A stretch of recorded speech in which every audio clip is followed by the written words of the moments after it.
राज्य सरकार के दाव पर खरा नहीं उतर रही सारण पुलिस।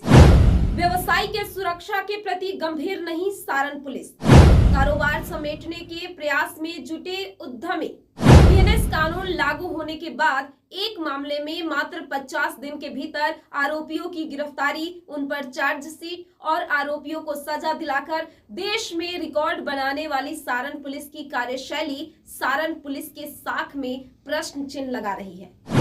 मामला मुफस्सिल थाना क्षेत्र के बदलपुरा गांव की है, जहां एक एनआरआई व्यवसायी के ऊपर जानलेवा हमले के मामले में पुलिस की निष्क्रियता स्पष्ट दिख रही है। कई देशों में दिल्ली रहकर अपना व्यवसाय करने वाले सारण के बदलपुरा गांव निवासी सूर्यकांत कुमार, जिनका सपना था कि बिहार में नए स्टार्टअप उनके आईटी सेक्टर का विस्तार कर लोगों को रोजगार देना था, पुलिस की कार्यशैली से दहशत और संगीनों के साए में घर में रहने को विवश है। दिल्ली से घर पहुंचने के मात्र 10 मिनट के अंदर 6 अपराधी आते हैं, उन पर ताबड़तोड़ गोलियों की बरसात कर देते हैं। सौभाग्य यह रहा कि घटना में सूर्यकांत के जांघ में गोली लगी और वह खतरे से बाहर रहे। अपराधियों ने उनके पिता को भी पिस्टल के बट से मारकर घायल कर दिया और फिर फरार भी हो गए।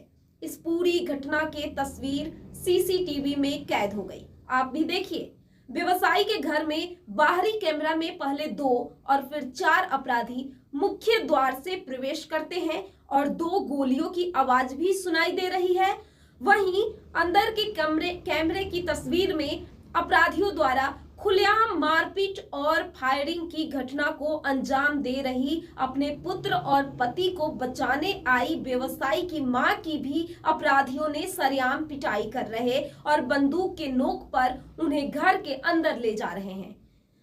व्यवसायी सूर्यकांत द्वारा दी गई इस घटना की जानकारी पर पुलिस ने इस मामले में प्राथमिकी भी दर्ज कर ली और पुलिस ने इस मामले में जांच भी शुरू कर दिया। इस घटना से जुड़े सीसीटीवी फुटेज, मोबाइल के नंबर, अपराधियों की तस्वीर, जो बीएनएस कानून के मुताबिक के वीडियोस फुटेज साक्ष्य के रूप में उपयोग किया जा सकता है। यह घटना 3 नवंबर की है, जब दीपावली से पहले युवा व्यवसायी अपने गांव आए थे। सारण के तेज तर्रार अधिकारी के रूप में सारण के एसएसपी डॉक्टर कुमार आशीष ने यह भरोसा दिलाया था कि इस मामले का खुलासा करेंगे। इलाज के बाद व्यवसायी अपने काम के सिलसिले में अमेरिका, लंदन और नोएडा जैसे जगह से अपने कारोबार का संचालन कर रहे हैं, परंतु इस बीते 4 महीने में व्यवसायी के दिल में बिहार के प्रति दहशत कम नहीं हुई है। कारण कि एसएसपी डॉक्टर कुमार आशीष से लेकर जिलाधिकारी और डीजीपी तक इस मामले में इस घटना के शामिल लोगों की गिरफ्तारी और घटना के कारण के जांच के साथ सूत्रधार की गिरफ्तारी की गुहार लगाने के बाद भी पुलिस की कार्यशैली में कोई बदलाव नहीं आया। हाँ, परंतु पुलिस ने उन्हें यह सूचना जरूर दे दिया कि इस घटना में शामिल मुख्य शूटर और उसका एक सहयोगी गिरफ्तार कर लिया गया है, जो अंतर्राज्यीय अपराधी गैंग है, जो सुपारी लेकर हत्या जैसे अपराध को अंजाम देते हैं। बिहार एसटीएफ के द्वारा उन्हें बेगूसराय के किसी मामले में गिरफ्तारी की गई है। इसके बाद भी इस मामले के सूत्रधार और शामिल अन्य अपराधियों की गिरफ्तारी की गुहार लगाते हुए हर माह अपना काम धंधा छोड़ पुलिस के आला अधिकारियों के जनता दरबार के चक्कर लगा रहे हैं। वहीं अपनी सुरक्षा के लिए 2 निजी अंगरक्षक भी रख लिए हैं। इस संबंध में जब व्यवसायी सूर्यकांत कुमार जी से बातचीत की तो उन्होंने कहा कि बिहार में सरकार चाहे जो भी दावे करे, परंतु उद्योग धंधे लगाने का माहौल नहीं है। कारण कि जब सारण के व्यवसायी जो बाहर में फिलहाल 200 लोगों को रोजगार देता है और बिहार में अपनी कंपनी स्थापित करना चाहता है, विदेश के तर्ज पर बिहार में सुविधा उपलब्ध कराना चाहता है, ऐसे व्यक्ति के हत्या के प्रयास के मामले में पुलिस की निष्क्रियता सरकार के दावों की पोल खोलती है। ऐसे में बिहार में उद्योग का विकास होना संभव नहीं है। राज्य सरकार और बिहार पुलिस के महानिदेशक के साथ एसपी तक से गुहार लगाकर अब घर छोड़कर दिल्ली बसना इसको अपनी मजबूरी बता रहे हैं। ऐसे में बिहार में कोई उद्योगपति अपनी जान की बाजी लगाकर कैसे उद्योग धंधे को स्थापित करेगा, यह एक बड़ा सवाल है।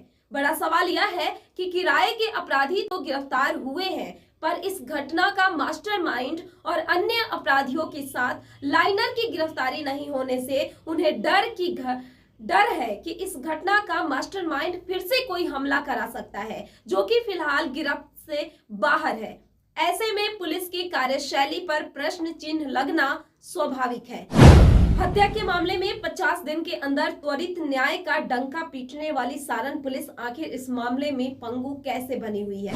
क्या उस युवा व्यवसायी की हत्या का इंतजार कर रही है?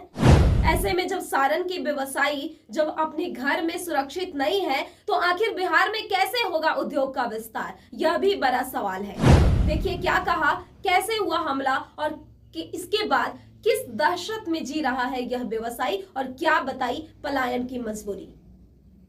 हाँ, नोएडा में हमारी ऑफिस है। 200 प्लस लोग हमारे पास काम करते हैं। हम यूएस, लंदन और कनाडा में कंपनी हमारी रजिस्टर्ड है। हम नेक्स्ट सोचे थे कि पटना में अपना कंपनी खोलेंगे और यहाँ के जो मेरे भाई लोग हैं, बहन लोग हैं, उसको अपना रोज़गार उपलब्ध कराएंगे।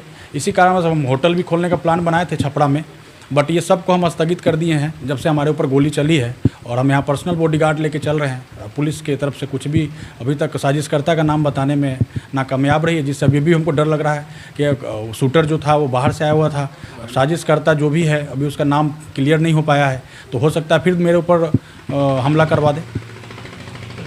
डर है अभी, इसलिए हम जितने भी प्लान था। बिहार में आप रहते हैं, बिहार जी बिहार कह रहा है कि दिल्ली आगे बढ़ रहा है जी, फिर बिहार में ही आपको डर लगता है? हाँ, तो इसी चीज़ के लिए तो है कि हम बाहर जाके नोएडा में कंपनी चला रहे हैं। हम सोचे थे अपने गृह राज्य में कंपनी खोलेंगे और यहाँ के लोगों को देंगे, बट जब से हमारे ऊपर गोली चली है हमने सब चीज़ को रोक दिया है, क्योंकि यहाँ पे हम खुद ही सेफ नहीं है, तो हम यहाँ क्या आगे काम करेंगे। तो दहशत में है अभी। क्या मांग करेंगे? मांग ये करेंगे कि यहाँ पे कानून व्यवस्था हो और जो साजिश करता है, जो मेरे ऊपर गोली चलवाया है, उसका नाम बेनकाब हो और कम से कम मुझे पता चले कि ऐसे लोग समाज में जो हैं उनको दंडित किया जाए, जो इस तरह से आगे रोक रहे हैं लोगों को काम करने से। क्या नाम आपका? मेरा नाम सूर्यकांत सिंह उर्फ सोनी सिंह।